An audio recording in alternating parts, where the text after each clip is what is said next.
তো আজকের এই ক্লাসে আমরা 2026 সালের এএনএম ও জিএনএম পরীক্ষার জিকের খুবই গুরুত্বপূর্ণ একটা টপিক, সেটা হচ্ছে বিভিন্ন শহরের ডাকনাম। এই টপিক থেকে গুরুত্বপূর্ণ 100টা প্রশ্নের একদম কুইক রিভিশন করব। কুইক মানে কিন্তু একদমই কুইক হবে। আর আজকের এই প্রশ্নগুলো আমি ওয়ান লাইনার ফরম্যাটে নিয়ে এসেছি, যাতে কিন্তু রিভিশনটা কুইক হয়। আমি যদি এমসিকিউ ফরম্যাটে নিয়ে আসতাম তাহলে কি হতো, আমি প্রশ্ন বলতাম, অপশান বলতাম, একটু দাঁড়াতাম, তারপরে আবার উত্তর বলতাম, তারপরে অন্য প্রশ্নে যেতাম, সেভাবে কিন্তু প্রচুর টাইম লাগতো।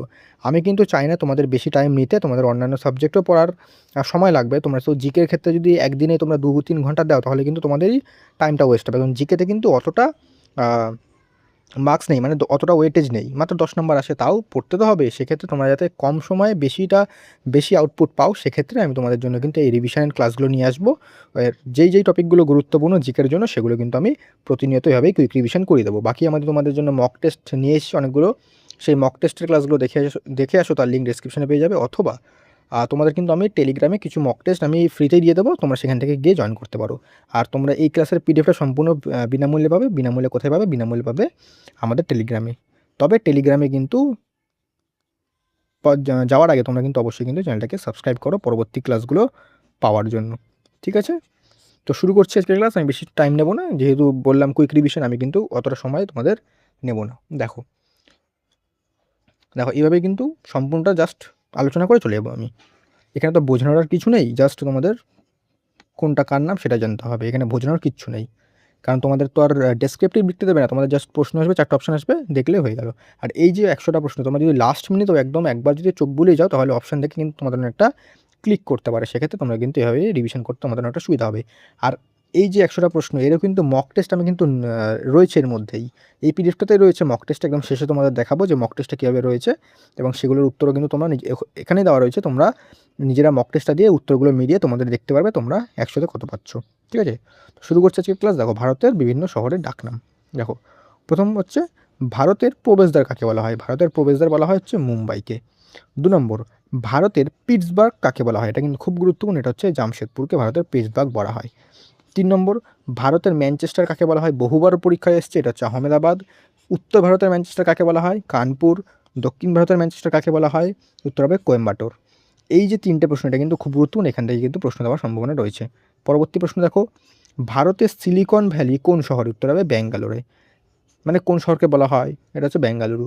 ভারতের উদ্যাননগরী কোন শহর? উত্তরে বলা হয় বেঙ্গালুরু। ভারতের ইলেকট্রনিক শহর বেঙ্গালুরু। তো বেঙ্গালুরু কিন্তু 3টে, একটা হচ্ছে ভারতের সিলিকন ভ্যালি, ভারতের উদ্যাননগরী, ভারতের ইলেকট্রনিক শহর। ঠিক আছে, গোলাপি শহর জয়পুর। ভারতের প্যারিস কাকে বলা হয়? উত্তর হবে জয়পুর। ঠিক আছে, এগুলো কিন্তু গুরুত্বপূর্ণ। নেক্সট দেখো, নীল শহর কাকে বলা হয়? Blue city. এটা উত্তর কি? এটার উত্তর হবে যোধপুর। তারপরে সোনালী শহর কাকে বলা হয়? Golden city, Amritsar. উৎসবের শহর কাকে বলা হয়? উত্তর হবে Madurai. Athens of the east কাকে বলা হয়? উত্তর হবে মাদুরাই। ভারতের মশলার বাগান বলা হয় কাকে? উত্তর হবে কেরালাকে। এখন হচ্ছে কেরালাম, এখন কিন্তু কেরালা না, এখন হচ্ছে কেরালাম, এটা কিন্তু মাথায় রাখবে। তাহলে দক্ষিণ ভারতের কাশী কাকে বলা হয়? উত্তর হয় মাদুরাইকে। নেক্সট দেখো, ভারতের সুইজারল্যান্ড কাকে বলা হয়? ভারতের সুইজারল্যান্ড বলা হয় কাশ্মীরকে। মন্দিরের শহর বলা হয় বারাণসীকে। ভারতের রোম কাকে বলা হয়? উত্তর হবে দিল্লিকে। এশিয়ার ডিমের ঝুড়ি কাকে বলা হয়? উত্তর হবে অন্ধ্রপ্রদেশকে। প্রাচ্যের ভেনিস কাকে বলা হয়? উত্তর হবে আলাপ্পি কোচির। ঠিক আছে, আরব সাগরের রানী বলা হয় কোচিকে। প্রাসাদ নগরী বা সিটি অফ প্যালেসেস বলা হয় আমাদের কলকাতাকে।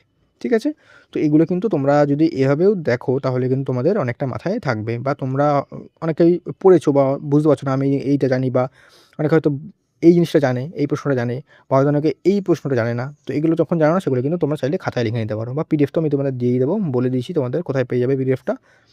আনন্দের শহর বা সিটি অফ জয় কাকে বলা হয়? কলকাতাকে। ভারতের ফুটবল মক্কা বলা হয় কোথায়? কলকাতাকে। কালো হিরে শহর কাকে বলা হয়? আসানসোলকে। ভারতের খনি শহর বলা হয় কাকে? উত্তর হবে ধানবাদকে।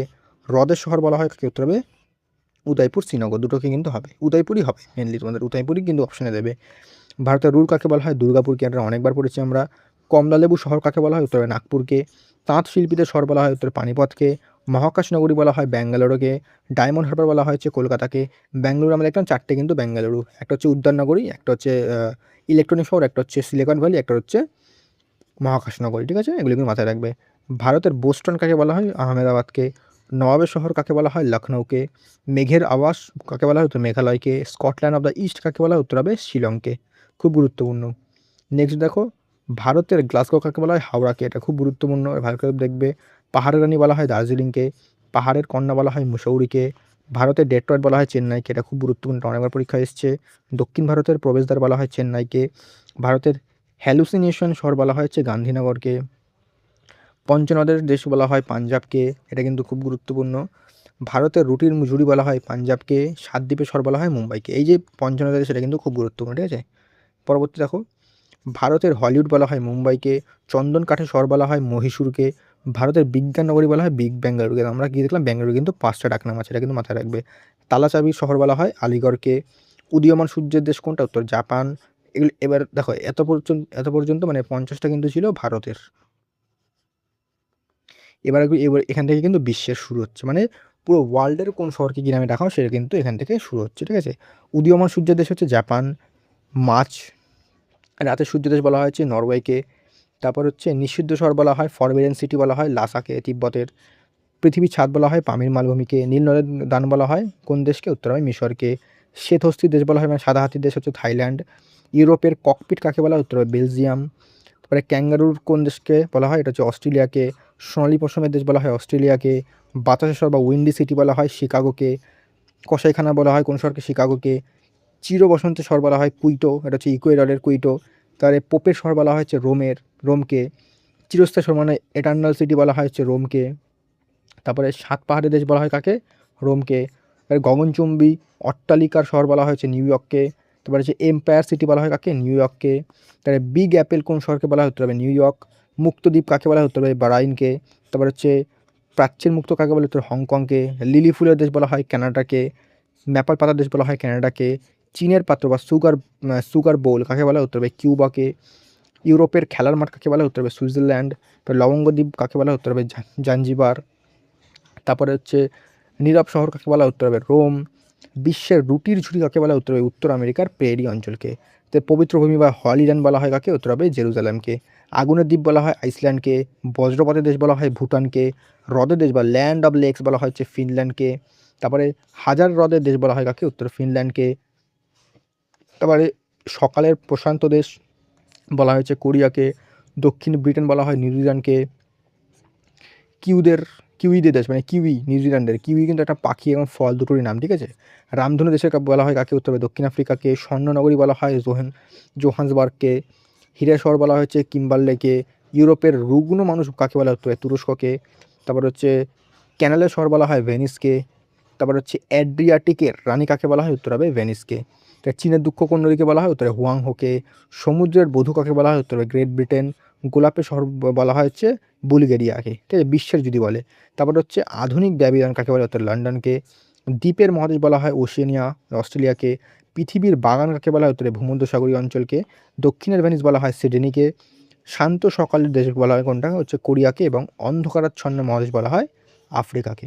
তো এই ছিল আমাদের কুইক একটা 100টা ওয়ান লাইনের প্রশ্ন। তোমরা এগুলো কিন্তু চাইলে একবার রিভাইজ করে নিতে পারো। দেখো রিভাইজ করলে আমি জাস্ট তোমাদের বলে দিলাম, এই পিরিয়ডটা তোমরা সম্পূর্ণ নিয়ে নিজেরাই রিভাইজ করবে। রিভাইজ করার পর তোমাদের দেখো জন্য আমি মক টেস্ট, দেখো এই যে মক টেস্ট নিয়ে এসেছি। দেখো এখানে 100টা প্রশ্ন রয়েছে, এখানে এই প্রশ্নগুলো রয়েছে, তবে কিন্তু উল্টানো পাল্টানোভাবে রয়েছে। মানে যেই সিকোয়েন্সে এগুলো রয়েছে সেই সিকোয়েন্সে নেই, কিন্তু উল্টো পাল্টা। মানে ধরো এই 88টা নাম্বারের প্রশ্নটা ধরো তোমাদের 35-এ বা আরও পিছনে বা আরও আগে, এভাবে কিন্তু তোমাদের এইভাবে দেওয়া আছে মক টেস্টটা। দেখো এই যে মক টেস্ট দেখো, ঠিক আছে। দেখো দেখো পুরো 100টা প্রশ্ন কিন্তু রয়েছে এখানে মক টেস্টে। এই যে 100 নম্বর প্রশ্ন, এই যে 100 নম্বর প্রশ্ন, তারপরে কিন্তু এখানে উত্তরগুলো করে দেওয়া আছে, ঠিক আছে। তো এইভাবে কিন্তু তোমরা নিজের বাড়িতেও মক টেস্টে প্রথমে কী করে, প্রথমে হচ্ছে আমাদের যে তোমাদের দিলাম যে এই পিডিএফটা বললাম কোথায় পাবে, পিডিএফটা পাবে হচ্ছে আমাদের টেলিগ্রামে পাবে। টেলিগ্রামে দিয়ে পিডিএফটা নিয়ে প্রথমে ওই 100টা প্রশ্ন রিভাইজ করো, তারপরে কিন্তু মক টেস্টটা নিজের বাড়ি বসে বসে করো। মক টেস্ট করার পর মানে একটা খাতার মধ্যে কী করবে, এক থেকে 100 পর্যন্ত লিখবে নাম্বার। লেখার পর সেখানে ধরো একের উত্তরটা হবে ক, তার পাশে ক লিখলে, তার দুইয়ের উত্তরটা ধরো হলো খ, তার পাশে খ লিখলে এভাবে লিখে এবার মেলাবে যে 100টার মধ্যে তোমরা কতটা করতে পারলে, এবং যেগুলো তোমরা ভুল হয়েছে সেগুলো তোমরা কিন্তু বারবার করে রিভাইজ করবে, তাহলে কিন্তু পরীক্ষায় তোমাদের অনেকটাই এগিয়ে থাকবে। ওকে, তো এই ছিল তোমাদের সম্পূর্ণ কুইক একটা ক্লাস। দেখো 10 মিনিটও লাগলো না। আর এই 100টা প্রশ্ন আমি যদি এমসিকিউ আকারে নিয়ে আসতাম তাহলে কিন্তু প্রায় 1 ঘন্টার বেশি লাগতো, ঠিক আছে। তো 1 ঘন্টার ক্লাস 10 মিনিট আমি করিয়ে দিলাম, কারণ এটা কিন্তু কোনো রকমের বোঝানোর কিছু নেই যে আমি তোমাদের বোঝাবো ভারতের প্রবেশদ্বার কেন বলা হয়, এই কারণে বলা হয়, এগুলো কিন্তু পরীক্ষায় দেবে না। ভারতের প্রবেশদ্বার কাকে বলা হয় এটাই পরীক্ষায় দেবে, তাই যেটা পরীক্ষায় দেবে সেটাই আমাদের দরকার। আমাদের তো আর ডেসক্রিপটিভ বা থিসিস লিখতে দেবে না যে আমি এত কিছু জানবো। আমাদের যতটা দরকার ততটা জানবো, পরীক্ষায় আমাদের উত্তর করা নিয়ে কথা, ব্যাস এতটাই আমাদের জানতে হবে। ঠিক আছে? আমি কতটা জানি সেটা হচ্ছে আমি এখানে বলতে আসিনি। তোমরা কতটা জানতে পারলে বা তোমরা কতটা শিখতে পারলে বা তোমাদের পরীক্ষায় প্রশ্নের উত্তরটা ঠিকঠাক করতে পারলে কিনা সেটাই হচ্ছে মেন এখানে। এখানে আমি কতটা জানি আমি তোমাদের বলতেই থাকলাম তাহলে কিন্তু আ সেটা কিন্তু তোমাদের টাইম ওয়েস্ট আর কিছুই না। এখানে আমি তোমাদের বলতে এসেছি বা তোমাদের শেখাতে এসেছি। আমি কতটা জানি সেটা তোমাদের বলতে আসিনি। ঠিক আছে? তো অন্যান্য অনেকে আছে এরকম করে, সেইসব চ্যানেল থেকে অবশ্যই দূরে থাকবে। তো এই প্রশ্নগুলো অবশ্যই তোমরা লাস্ট মিনিটে রিভিশন করতে পারবে। এই সমস্ত প্রশ্ন রিভিশন করতে তোমাদের মোটামুটি ৫ থেকে ১০ মিনিটও লাগবে না, তারও আগে কিন্তু হয়ে যাবে। আর আমি কিন্তু যেই টপিকগুলো গুরুত্বপূর্ণ সেগুলো এভাবেই তোমাদের রিভিশন ক্লাস নিয়ে আসবো। ঠিক আছে? তো দেখা হচ্ছে নেক্সট ক্লাসে।